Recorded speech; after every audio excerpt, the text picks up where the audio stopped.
to run through my analysis of Raytheon Technologies, or RTX, which is currently trading at $63.64. So I found this company to be significantly undervalued of what it could be, but it's got a current PE ratio of 12.86.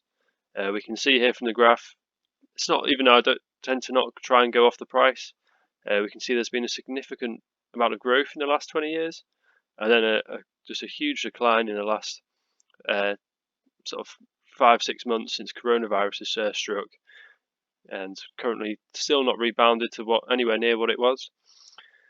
So this company has a PE ratio, so price to earnings ratio, of 12.86.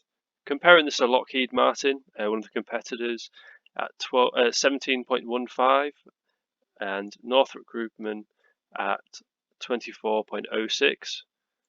We can see that this company is already sort of, it's looking good. The lower the PE ratios is always what you want to be seeing initially.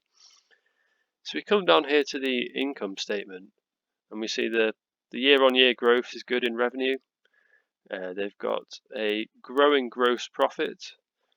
Go to the cash flow statement here. We can see their operating activities, so cash that they get from running their business, is growing year on year. So started at 6.4 billion up to 8.8 billion. So this got me looking at the company, thinking, this is going quite well. So if we go to Seeking Alpha here, we can see this is a couple of others in the defense, in the similar industry. So we've got Boeing, General Electric, Lee Harris, Lockheed Martin, Raytheon, and Spirit Airlines. So one thing you want to be looking at when you sort of value a company is how much debt they've got, because if they're making $1 billion a year but they're 20 billion a year in debt, how sustainable are they? So typically you want a debt to equity of around 50%, which we can see here from RTX we have, compared to some of the competitors such as Lockheed Martin, 334%, General Electric, 240%. So if we think of this as, for every dollar they have 50 cents in debt, which is pretty good compared to, say, Lockheed Martin, which has, for every dollar they own, they have $3.34 in debt compared to their amount of equity. So looking at this, I've just done some basic calculations on their intrinsic value. So to do this, you get the last 10 years or 11 years, as you'll soon see in the different calculations. So I'll just increase that. So here we have the book value throughout the last 11 years. So it started at $40.83, rose all the way up to $138. This was at the beginning of the year opening, and it's currently at 63.64. So we see a dividend history which is growing very well, which we can see here on Seeking Alpha, which is a very good site. We can see the dividend is just continuously growing other than this year with coronavirus. However, they are still paying it, which is a strong sign. So if we go back to this page, then we have the earnings per share. So we're seeing this is the total amount of earnings per share throughout the 10 years, and compare this to the change in book value over 10 years. So it's gone down $9.97 from here, and the dividend, so the amount of cash taken, paid from the business over that time, is $25, giving you a total cash of $15. So if we plug this into the online calculator, which I've used here, which is it's based off how Warren Buffett is valuing his. It's not the same, but it takes into account the inflation of the Treasury note, and it gives you a good indicator. So we've got the current value, the old book value of 10 years. So we actually see a reduction of 1.44% every year. So the value of the company apparently is going down 1.44%. However, this is seriously swung out by coronavirus.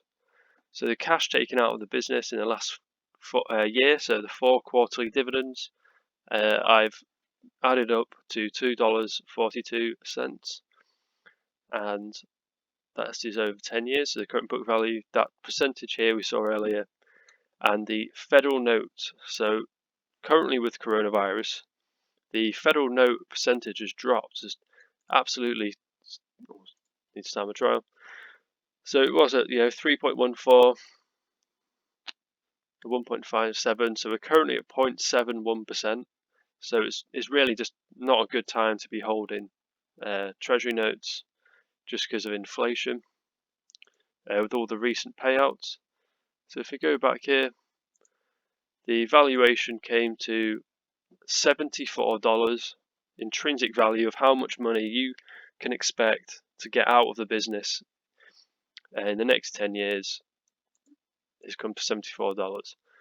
So that's over the last 10 years, with the book value being 2020. However, I did calculate it from 2019 to 2009, which gave a valuation of $121 and a margin of safety of 48% compared to the 14.64%. So I did this just to show how significant the drop has been since coronavirus has hit, and also even with coronavirus, their suspected value is 14% lower than so the book value is 14% lower than the calculated intrinsic value, which is always a good sign. So going back to RTX, you'll see it's the largest holding in my portfolio. It's already up 2.28%. This is mainly swung by a large holding I took out. Well, not large, but large part of the percentage of the holding, $71. So we're 11% down there, but the highest one I also bought at 57. So I'll carry on buying this. I'll carry on updating.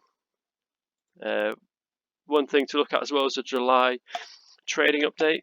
So they had a revenue of 14 billion, down from 18 billion in Q1. So they lost 4 billion this last quarter. However, they have had a significant amount of cost reduction. So they've got 1 billion of cash conversion, and they've still been receiving orders of 2.3 billion for the radar surveillance, 14 billion so on their intelligence and space, and 300 million for some missiles. So overall, I do think this company is worth buying. I'll continue updating you. Hopefully this has been helpful.